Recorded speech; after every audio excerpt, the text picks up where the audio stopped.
Hey, what's up guys, it's Theo from Fino Concept. So I got my hand on the Samsung Galaxy A11, but is it any good? Well, let's find out. Alright, so when I grabbed this phone for the first time and I started recording B-roll of it for this review, I noticed something quite similar about it. Let's see if you can recognize that too. So for the design, we have an all-plastic phone which weighs 177 grams with a massive screen. Using it with one hand isn't always possible, especially when you have to reach the top and the bottom. You probably have to put a screen protector on it at all times because I accidentally dropped and cracked it before even making this video. And you can clearly see that the cracks extend throughout the screen. Speaking of the screen, it's a 6.4 inches PLS TFT with 81.6% screen to body ratio. It's also a 720 by 1560 pixels at 19.5 by 9 aspect ratio. And finally, a 268 pixel per inch density. The left side of the phone houses a dual nano SIM card support and an additional micro SD card for expandable storage. At the top is a 3.5mm headphone jack and a secondary microphone for stereo audio recording. The right showcases the volume rockers on the top and the power buttons just beneath them. The bottom houses the main microphone, a USB Type-C connector, and a single firing speaker. And finally, on the back is a nice casing around it, but it's quite reflective and is a massive fingerprint magnet. There you will find a triple camera setup, a single LED flash, the fingerprint sensor, and the Samsung logo just at the bottom. It's running on Android 10 on Samsung's One UI skin, a Snapdragon 450 chipset, a 32 gigs of internal storage and 2 gigs of RAM or 3 gigs of RAM. But if you want more storage, you can opt for the 64 gigs of internal storage with 3 gigs of RAM. And finally, with a 4000 mAh battery. With these specs, your daily gaming shouldn't come at any problem. So if you watch my review of the Samsung Galaxy M11, which you can find up here by clicking on the card or checking the links in the description, you notice that the A11 and the M11 they are basically the same phone. So we are talking about the exact design, the exact screen size and resolution, the exact port placement, the same camera, and even the chipsets are the exact same thing. The only difference I could figure out were the battery life, the camera bump, and the size of the phones. But then again, I think it's just one difference because the M11 comes with a 5000 mAh battery whilst the A11 comes with 4000 mAh battery. So I think because the battery is bigger on the M11, the phone is going to be much bigger than the A11 and it's also going to be much chunkier and heavier.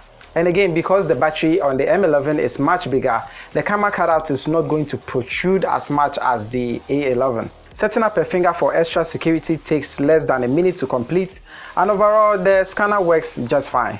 I had quite a negligible number of accidental readings, but they are so minimal that I can forgive. Besides, the fingerprint sensor is an option for face recognition, which uses the front-facing camera to scan and unlock your device.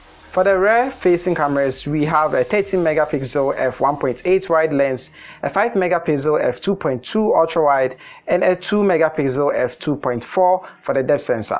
And the camera app is straightforward and quite simple to navigate through. And the amazing feature about it is, if you dive into the Pro mode, you have the options to tweak some camera settings like the white balance and the ISO. Live focus mode also uses a 2-megapixel depth sensor to get some bokeh shots as well. Now, in my opinion, images on the main lens look amazing. I mean, I was really impressed. But when you switch to the ultra wide, it's not as bad as on the Tecno and the Infinix, but it's very acceptable. I can see myself using this sometimes. When it comes to recording videos, all the phones I've reviewed so far still record at 1080p 30 frames per second, and this is how it looks and sounds like on the Samsung Galaxy A11. Alright, so this is the video quality of the Samsung A11. This is from the rear camera. I'm going to switch to the ultra wide so that you can see how it looks like. By the way, this is where I teach. Alright, looking at the ultra wide, this is quite nice. I'm really impressed by that.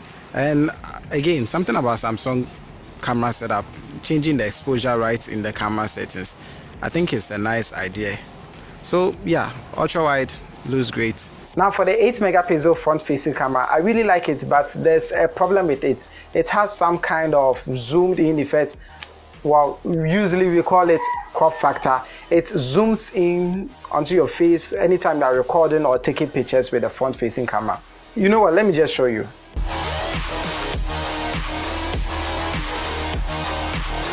And with the video quality, again, 1080p, 30 frames per second, and this is how it looks. Front facing camera is quite zoomed into my face. This is how far I can stretch my hand and it's still zoomed into my face. And you don't have the option to use any ultra wide because it is just one lens in here. So yeah, let me know if the video quality is cool. Now I'm not even joking here. With the front facing camera, I had my hand stretched full out and the camera still zoomed into my face. That's the only problem I had with the front facing camera. Anything apart from that, I think it performs like any regular phone. One great feature I see a lot of phones implementing these days is the option to switch to dark mode, which will make all apps on the phone black or dark. Now this is quite useful in case you don't want to have so much eye strains at night, and if you want to improve your battery life as well, then using the dark mode is just perfect for you. So yeah, if you're in the market for a new phone, then the Samsung Galaxy A11 is one to go in for.